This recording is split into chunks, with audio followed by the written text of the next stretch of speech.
All right. Today's guest is Dillon Marcelin, director. Go ahead and tell us a little bit about what you do, Dillon. All right. So what I do is I direct. I do event recap. So whether it's some spring break parties or even family events like birthday parties, weddings, somebody wants to do a vlog or they want me to direct a music video. That's basically what I do. Oh, photography too. People do hit me up for photography. So cool. Yeah, can't leave that out. Yeah. So what is your goal with directing? Like right now you're doing social media. Do you want to stay in this realm and with doing little private parties and, weddings and things like that? Or is your goal like aspirations of Steven Spielberg? Like what are your aspirations for this? That's interesting that you say that. In terms of my vision for like directing, right now it's basically I want to do music videos, but then the platform that I want to provide for like artists or maybe even upcoming creatives is that say if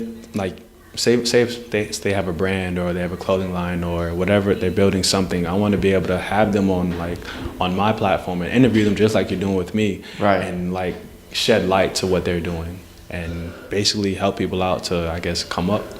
No, honestly, like that, I think that's exactly what we need. Because personally, in my experience and what I've seen, a lot of people, like everyone has a passion or something that they love to do, and the internet is now the opportunity to take what you love to do and kind of bypass some of the prior credentials that you had to have. Exactly. So like for example, before the podcast, we're talking a little bit about psychology and how, sometimes there's only one route to get to psychology, or there was only one route to maybe do something that you want to do. Maybe it required a lot of schooling, a lot of money, but the internet has just made that irrelevant. Yeah. But the problem is, it's still hard to accomplish. So if somebody like you can help people with that, that would be tremendous. So do you have any examples of anyone that you have helped in that scenario or anything like that? The thing is, I haven't started the podcast yet. I haven't interviewed anybody. Really what I've just been focusing on, and I need to do a better job, but all I've been doing is shooting visuals. So whether it's a model needs a photo shoot or a creative, they need a commercial, if an artist needs a music video, that's basically all I've been doing. I haven't necessarily been doing the best at expanding, and so I could handle other topics. I haven't really been focused on that. Right, but I mean, at the same time, I hear what you're saying, because that's one thing that I struggle with, though. I'm trying to expand to too many things, and I spread myself too thin. Whereas you, at least you can stay focused and you make progress in that first. Do you have any goal artists or anyone that you would really like to work with? Goal artist or musicians, anyone that you'd really like to direct for or help create? Upcoming or already established? Let's do one of each. You get to pick one upcoming and one already established. One upcoming artist that I want to direct for. I should have. Let me see. Upcoming artist. I'm gonna need to come back on that. Yeah, sure, no worries. But a current artist that I would love to direct or create something with, A$AP Rocky or Travis Scott, without a doubt. Okay, let me ask you this question though. Who do you think is better, A$AP Rocky or Travis Scott? You know what? I got into this argument. That's still. I honestly can't say. I can't. They're both creators, but from my understanding, my perception of music. Travis is more of an artist. He's more of an artist, and Rocky, he's an artist in himself, but he's more like a rapper. That's exactly what they said. They're Travis, he's just got better hooks, and it's just more more creative. But Rocky is he's a better rapper. He's better with his lyrics and everything. But it's I don't know, man. They're really they have similar aesthetics. Rocky's flow is nice. Yeah, they have very similar aesthetics. So, I mean, and we could honestly get into a brief tangent. Travis is really from Houston. He has that's his nature. But a lot of Rocky's, when he's first coming out, it had a Houston influence. But I don't know if you're familiar with too much of Rocky, but he was cool with Space Ghost Perp, and Space Ghost Perp being dark and that slow chopped and screwed 3-6 Mafia type of thing. Right. I'm not trying to throw no shade on Rocky, but he kind of took it and ran with it. Okay. But that's just for me understanding culture. I get what you're saying. Because I follow music, I really follow music. Yeah? A lot, yeah. Who's your favorite artist? Artist? Yeah, unless that's too hard of a question. Kanye? Yeah. Why is that? Honestly, no, my favorite artist have to be 3 Stacks. Without Three Stacks? Andre Three Stacks. Andre 3000. Andre 3000. Okay. I never heard Three Stacks as his. I'm not too familiar. I know who he is, but honestly, I've never really heard too much of his work. It's at first when I first heard of him, I wasn't really. I mean, that's when he was with Big Boy and whatnot. As I've gotten older, I started to appreciate his craftsmanship and what he was able to the avenue he was able to open up. Because without Three Stacks, there'll be no Ye, there'll be no Cudi, there'll be no Rocky, there'll be no Travis. That's just me. That's my opinion. No, that's a good point. I mean, I like a lot of my friends. There's so much debate around Kanye and everything, but we'll get back on topic from that little tangent. So, as far as your aspirations, is you really just want to eventually broaden out, help people accomplish their goals and bring into light what they're trying to do, so help promote other artists essentially. Exactly. And anybody that has a grind that they want to do, anything that they're working on building. But I know right now, the only thing that brings me happiness, not happiness, but I guess fulfillment or keeps me going is making videos. That's the only even when I used to work a job, that's the only thing I would think about, making videos. Now you also like public speaking, you like making videos. Would you say you're an extrovert, or would you say you're more of an introvert? Extrovert. You're an extrovert. Extrovert, really? For sure. Yeah. Have you always been an extrovert though? Nah. I think I really came out of my shell I can't even say that. I think I really came out of my shell maybe in late high school, early college, because I remember when I tried out for a football team, one of the coaches said, "Dillon, you're too timid," and I'm and that kind of stuck with me for the rest of my life. Yeah. I mean, from that point on. Yeah. And that's something I've actually been actively working on. So. Yeah, because I asked that because, I study a lot of psychology too. I know you're interested in psychology, and what they say is kind of these things like creativity, extroversion, these things that we want to have. They say you're born with them. IQ, you're born with that. Mm-hmm. You don't develop it. Creativity, you either have it or you don't. You don't develop it. Exactly. Same thing with extroversion. And I kind of see their point to a little bit too, because I don't think I was never naturally extroverted, but I didn't like that I was timid and shy, so I pushed myself to do Toastmasters and public speaking. Yeah, Toastmasters. Shout out to Toastmasters. Yeah. So tell me a little bit about your public speaking experience. Okay. What was your first? Tell me about your first speech and just all that. He went there. What was my first speaking engagement? Oh my gosh, this is funny. All right. My first, I guess, formal speaking engagement. What the heck? Oh, yeah, I don't know what's up with it. They got a little hole through there. I think. Okay. I spoke at Miami Northwestern High School. My old supervisor, Hurston Sanchez, he was a mentor in the educational program between FIU and Miami Northwestern. Right. And I spoke to a class of 20 students, basically telling them the importance of college and, trying to expand their mind to see exactly where they're at, But, my first, real speaking, it was this guy named Rich. He wanted me to speak at the Residential Housing Association at FIU, and there was basically I spoke there, and it was a pass one of leadership. I felt as if I was just rambling. So yeah. Oh, so you talked about leadership as your first speech? Yeah. How did it go? Were you nervous before? Nah. Did you? It went well? Nah, really. I came up with my speech maybe 2 or 3 days prior before the banquet. Yeah. And then I practiced it maybe twice with the night before. And then I just knew the head points, and then I freestyled the rest. Yeah, that's usually what I try to do as well. You got to practice beforehand, but you can't be too strict on your form. But how did you get that in the first place, that speaking gig? Did you ask for it? They asked you? How do you go about getting speaking gigs if you like public speaking? How I went, basically, before I really started directing, I used to have YouTube videos called Chips from Dill. And I would speak about a variety of topics, about jobs, about business, about marketing, about chasing your dreams, about what to do, what not to do, books, everything. So you do all this on YouTube? Yeah, okay. Yeah. This is before I even started directing. Before I even got to this was, I want to say 2014, 2015, all of that stuff. Okay. And then what happened? Oh yeah, basically what happened was Rich is he knew what I was about. We had great conversation. He's like, "Dillon, I want you to do this." And they knew I was a good RA, so they were like, "RA doing this? We want him." Huh, cool. So you were making YouTube videos. Why did you start YouTube at all? What was your original? All right. How I started was honestly, I mean, if you go back on my old YouTube, you'll see how I started. What's it called? Your YouTube channel? It's my first and my last name. Okay. Wow. How it started was honestly, I used to go on real long tangents on like Instagram or like whatever, Instagram, Facebook, Twitter. I used to go on rants. Yeah. And then my girlfriend at the time, she was like, Dillon, why don't you just start a YouTube channel? I'm like, all right, cool. So then I just took that idea and I ran with it, and I just started talking about whatever came to my mind. And yeah, that's really how it started. And did you was it easy to grow with your following, or was it slow at first? Did it never pick up? Like how'd that work? I don't think it ever picked up. The funny thing is though, even on my subscriber count wasn't high. I only have 90 subscribers right now, but like it's more than me. almost doubling me.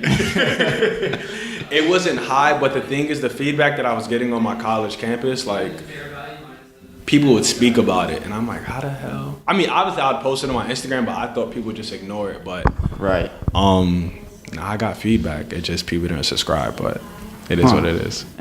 And another subject I want to touch on, though. What's up? You mentioned before the podcast started, that you're interested in psychology, but specifically like marriage and family counseling. Yeah. Like why? And then do you have any advice in that, or what did you learn and kind of when you were interested in that subject? To be patient with people and really like put yourself in the other person's shoes, because at the end of the, I mean, I'm guilty of it. We all are. When we're having a conversation, sometimes like we kind of like we respond, like we're listening to respond, and like some little. For instance, if a heated discussion or argument would have happened and right. a husband and a wife, they would just clash, and the husband wants to get his point across, the wife wants to get his point across, like that's not gonna be fruitful for the relationship. You really have to like listen. Yeah.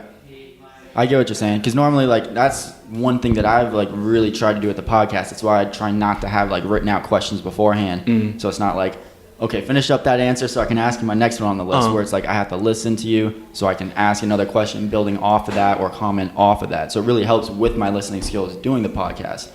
But off of that subject, something that I heard that I think would be really useful for arguments and trying to get your point across.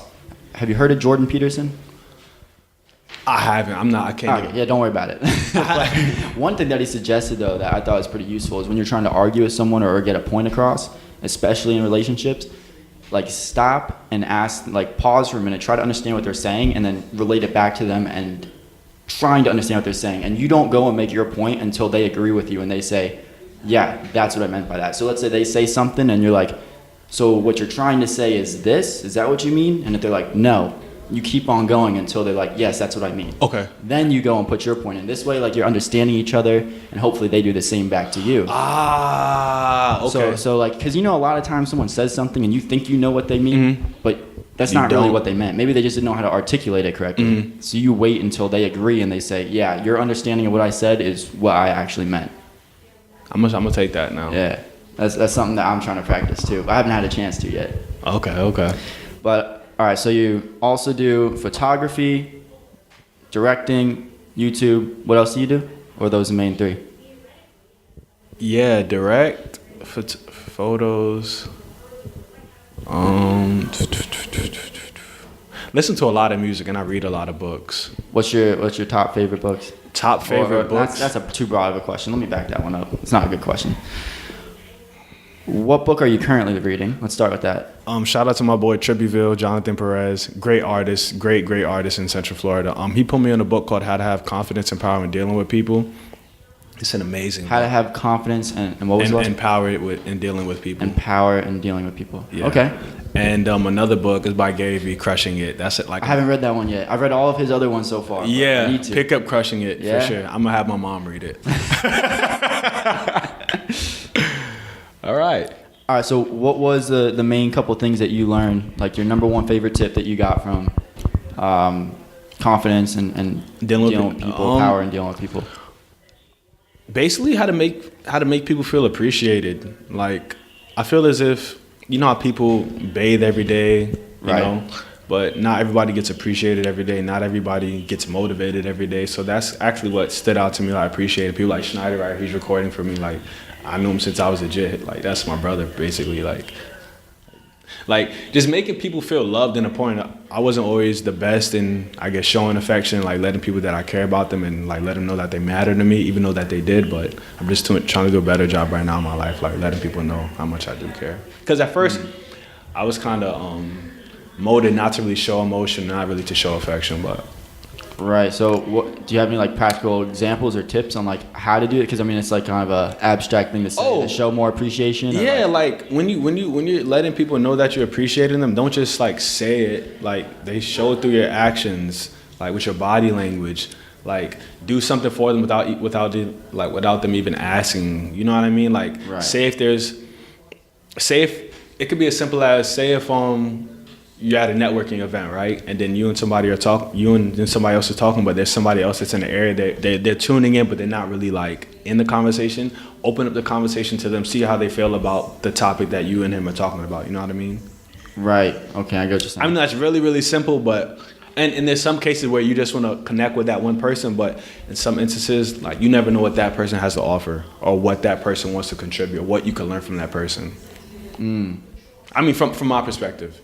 No, I agree with what you say. Like, there's someone else who said like another good thing. Like, 90% of what people say might not have any warrant or benefits to you, but there's at least one thing that they know that you don't know. So it might be worth listening, and that's how you should approach listening to people and appreciating people. You know, appreciating that they probably have something to teach you that you don't already know. Exactly. But let's get into a little bit more of the technical side now for the people who are interested in what you do and want to do the same thing. What have you learned along the way of directing? What are the main principles of being a good director?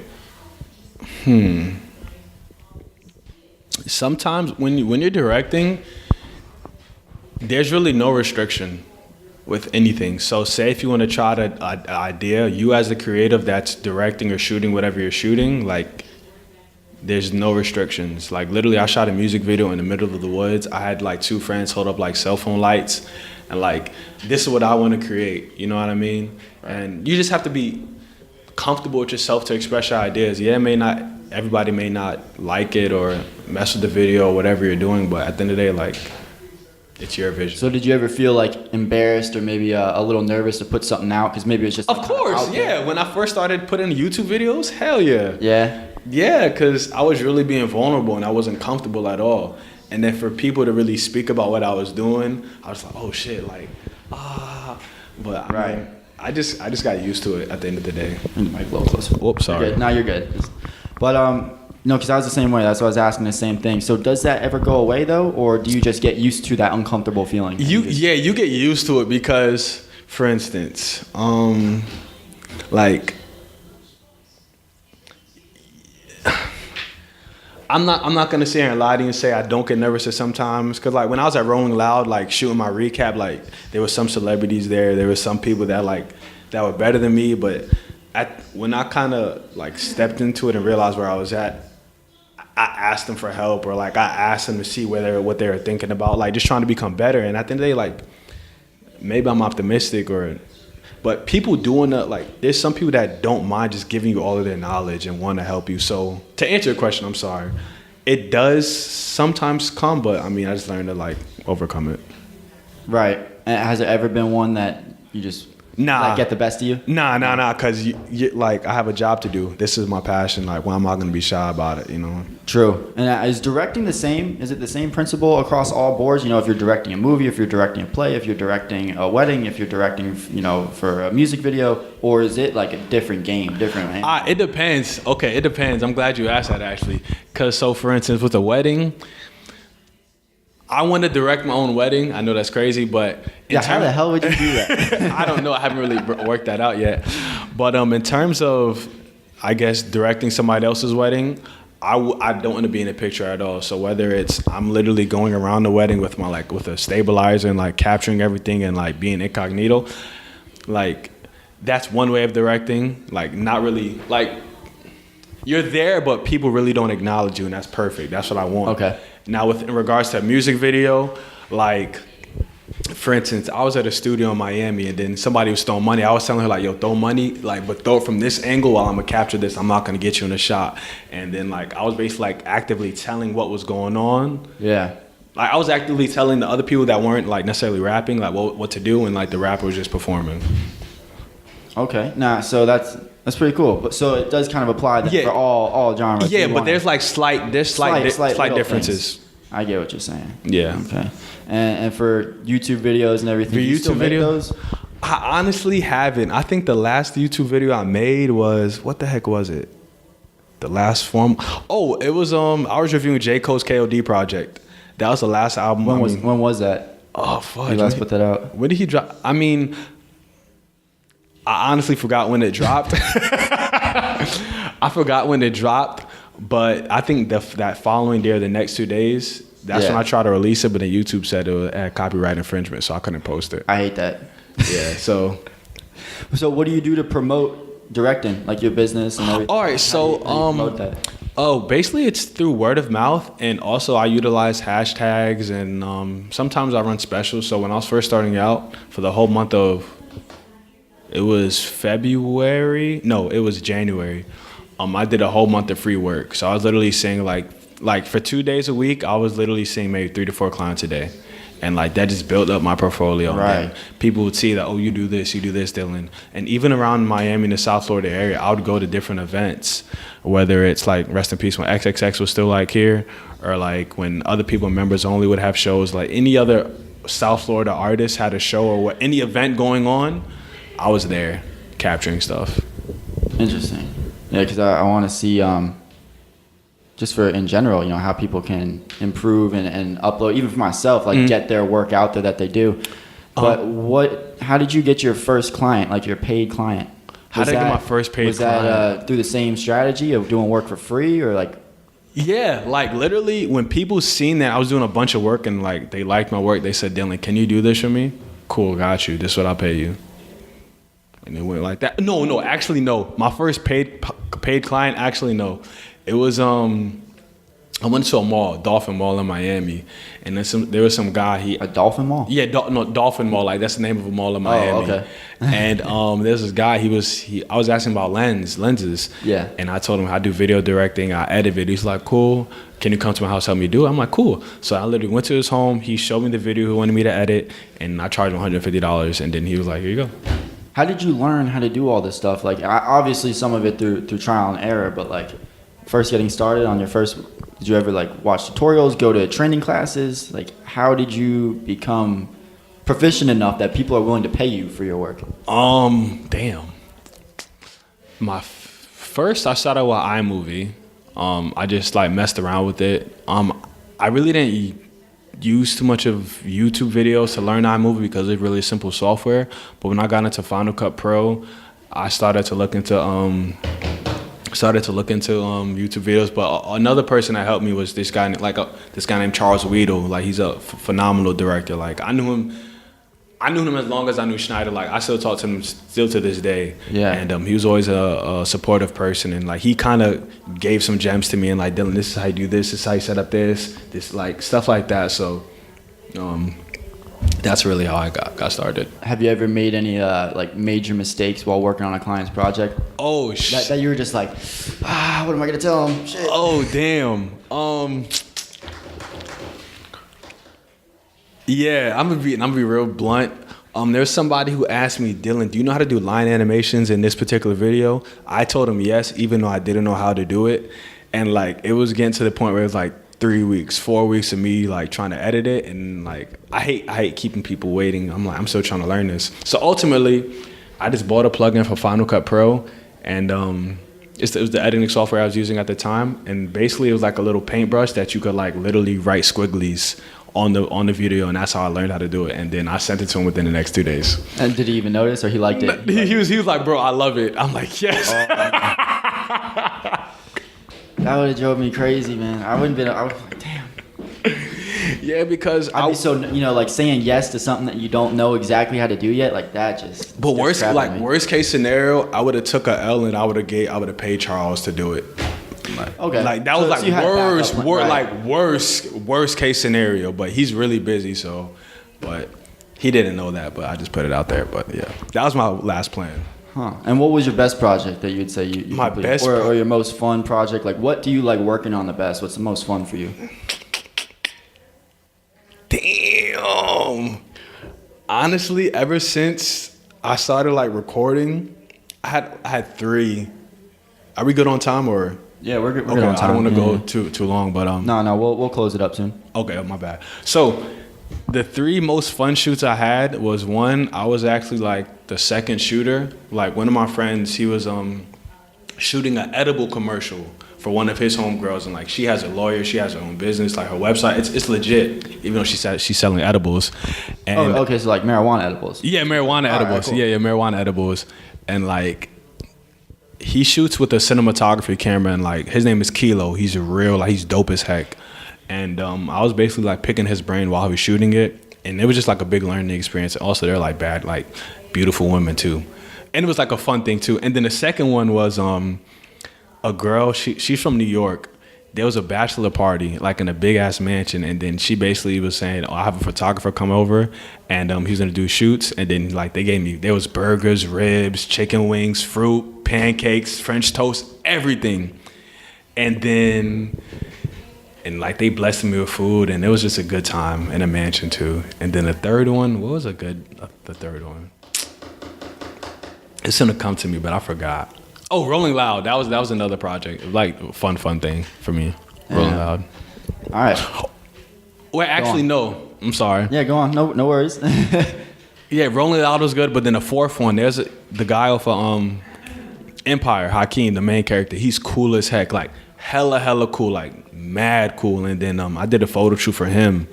And I was shopping up with his manager, his assistant, and like these are really like down to earth people, and like just seeing somebody who's considered a celebrity really talk to them as like a human being, like seeing where they're at, like that was like a really good experience to learn from. I can see why you like directing now. Yeah. Have you ever thought about being in front of the camera for anything, whether it be musician or I used to model. You used to model? Yeah, I used to model back when I was at FIU. Like, did you like it or no? It was more of a hobby. It wasn't like really like modeling. Like getting paid or anything? No. Okay. It was like a kind of like a school club. Okay, I got you. Yeah. But other than that, haven't thought of like getting in front of maybe being a star in something that you direct? Outside of my wedding, I mean, I consider taking acting classes. I wouldn't mind being in short films, just being on the other side of the camera. I don't mind that at all. Do you write too? Like write scripts out or anything or not? Nah, the funniest thing though, I remember when I was in 5th grade, an author came to my classroom and he started like talking about the process of making books and authoring. And like a time after that, I tried to like start writing books. But it didn't work out. Yeah, it didn't work out. It didn't work out. No worries, man. Well, what's your, real quick, before we do end it, we'll make sure we'll ask you if you got anything else left to say, but do you, what's your IG and anywhere else that you want people to find you, whether it's a website? Okay. Tell them all your stuff. Give them all your handles. Yeah, Instagram is Sir Marcelin, so it's SirMarcelin. And like, it's Sir Marcelin across Twitter, Snapchat, Instagram. I'll put it down in the description too, so All people can't listen, they can at least see that. But was there anything else that you want to share, go over, cover, something that we missed? Did you want to go more in depth into one of these? Or I'm trying to serve your audience. Like you invited me as a guest in your podcast, so like if you want to ask me any particular questions, like how to do this, how to do that, like I'm more than happy to answer. Let's think real quick. All right, let's go into psychology for a little bit. Just it doesn't have to be based in science, but just on your own personal. Yeah.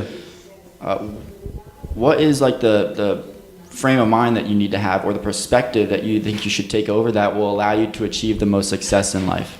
For psychology, personally and in your professional life. So personally, like fulfilling, like, happy life, like a good life. Like what does that look like for you? And how can people take the abstract things of what you do and apply it for their own? Because obviously their personality may be different from you. Okay. And then same with professional, like what works and just like what gets you through hard times and gets you over obstacles. Like what is the frame of mind that you need to have? So for example, like, optimism or something along these lines, like, whatever it is, what do you do? What do you believe in? Like, what's your philosophy for life? What's my philosophy for life? Let's put it in that way. What? Damn. Hold on.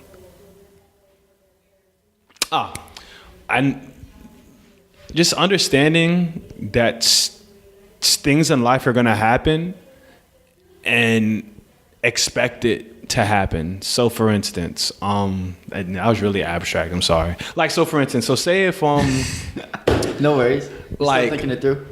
Say if like you lost your home or like something bad happened, like for instance when I got fired, right? Cool. Right.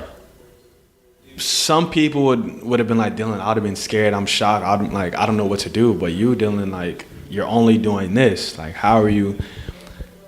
If you want to be like great, or if you're chasing a dream or whatever you're trying to do, like bad stuff is gonna happen. And at the end of the day, you gotta look yourself in the mirror and like decide like you chose this life and you have to like go through with what it brings. So whether it's a loss of a loved one, or whether it's a failed relationship, or whether it's like your dog died or you lost a car, you need to live in your car, like whatever it may be. Like if you know that you chose this route, just understand that you're gonna go through some things, but at the end it's gonna be worth it. So I guess I would say optimism. Yeah, optimism and just being able to weather the blows, whatever blow you may encounter in life. I like it. Mine's along the same lines. And then the last thing I want to ask you is... and I meditate too. What kind of meditation do you do? 'Cause I feel like there's different types. People do. I know Ray Dalio, he speaks on transcendental meditation. I'm not that deep into it. Honestly, like when I first wake up, I take my back against the wall and I literally like focus on my breathing for 10 minutes with my eyes closed, and that's it. And like I kind of lose myself in that. And then when I really want to get like into a deeper meditation, I go out to the beach at night and then I meditate for like 20 to 30 minutes. I try to get lost in the sound of the ocean. So what is the purpose of meditation for you? Why do you do it? Oh, just to like depug, because honestly, like I'm always like in front of like a camera, I'm always doing something. So then like I like to kind of plug out. And like, does it only work though for those 10 minutes while you do it, and then like after you start to kind of get back wired up again, or does it carry with you? It carries with me throughout the whole day.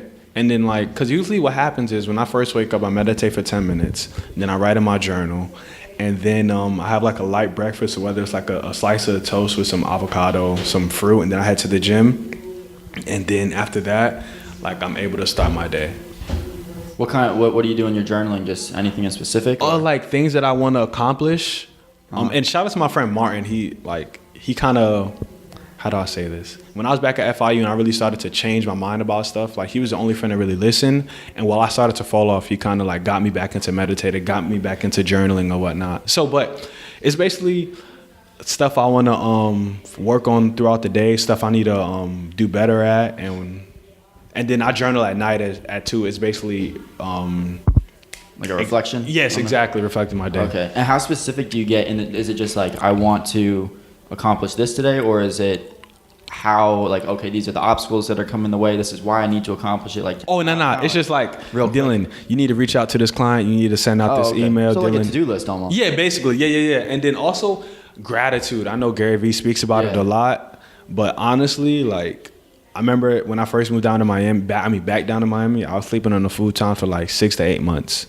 Like, but now I was able to save up money and buy a Tempur-Pedic mattress, and I see like the difference between our sleep. So I'm really appreciative of like the fact of being able to sleep properly, like small stuff like that really matters to me.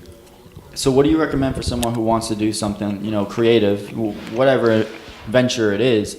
Do they just dive right into it whole head, or do they get a side job and then on the side pursue that creative? It depends. And like, honestly, I'm not where I want to be at. There's some people that may say you need to dive right in and like do that. I'm not going to say that. Like, I'm not going to say that. If somebody wants to do that, fine, go for it. I respect that. Right. But if you want to still have a side job and do what you need to do to pay your bills and whatnot, like you gotta find out what works best for you. Right. And what I mean by side job is not like diving into a full-time, try to get something that's just the minimum that will cover your bills at the minimum. Yeah. And then use that extra time to exactly, because I couldn't do it like that. I had to get a side job first and then build. Exactly. That's what I was thinking. And then as far as working out? What kind of workouts do you do? It just honestly depends. If squats, deadlifts, bench press, incline bench, lunges. I do the Stairmaster. I kind of basically, long story short, I get in the Stairmaster for 8 minutes. Then I do intervals. So like it'll be like high intensity for 30 seconds and a low intensity for a minute. Then I kick it up even higher. And then for the gym, when I work out, each set I do like 30 seconds of cardio acceleration to keep me sweating. And then the last set, sometimes I do drop sets, and that's it. I don't get too crazy. I'm in there like within an hour and a half, I'm out. Nice. Yeah, for me, I'm way too long. That's because of my rest breaks in between. I'm like 3 hours out there. You ever tried gymnastics? I wish I did, but I didn't. I haven't. Yeah, no, I started just training myself with it, and it's just completely different. So hard, like to get up on the rings, like the stabilizer muscles, like you just start shaking. It doesn't even matter how strong you are on bench. Like I don't care. You will shake if you've never gotten on rings before. If I have a daughter, she's gonna do gymnastics. Like that's an amazing sport. Yeah, no, I didn't realize like how strong and tough they were. Like, trying to do the iron cross is crazy. Them boys are strong. Super strong. Yeah. Yeah, but so that's your morning routine right there. So you do that every morning. You meditate, journal, and hit the gym. Yeah. Cool. Before we end it real quick, I wanted to give you my take on meditation. See what you think. What's up? I'm like stopping meditation because I'm not sure if it works too well for me. It's like I personally would kind of do it to try to be more mindful maybe in the day or something, just to try to change my behaviors. So let's say maybe you notice that you don't listen too well when other people talk. You're just waiting to get your words in. Well, I figured meditation in that mindful way, like you were saying, by practicing to memorize, or pay attention to your breath, that maybe it would carry over and that I could pay attention more during the day. But I feel like it's not like enough to carry over. You know, I feel like it's not just worth the 10 minutes time. It'd be better if I just get rid of it. So I'm doing a little experiment this week, not meditating at all. Next week, I'll meditate for 10 minutes a day and see if I notice a difference. It just all depends. And there's some people that say, Dillon, I wouldn't even be able to meditate for 10 minutes to get the full effect. Some people don't want to meditate for 30. Like some people that really take it seriously. Right. And I'm not well versed in that in the field of meditation. I just know like what works for me. So are you spiritual at all or just meditation? Yeah, I'm spiritual. I'm spiritual. I consider myself spiritual. But in terms of like meditating, I don't like get that deep into it. Right. Even though I know like it could get to that. Yeah. Cool, man. Well, Dillon, was there anything else that you wanted to run through, or you good? Nah, if you didn't have any other questions for me, I'm good. I'm just here for you. Yeah, man. Well, I appreciate you coming out. I appreciate you for having me, We can do boss. this again in the future if you ever want to. All right, man. All right. Thank you, Dillon. Thanks for having me.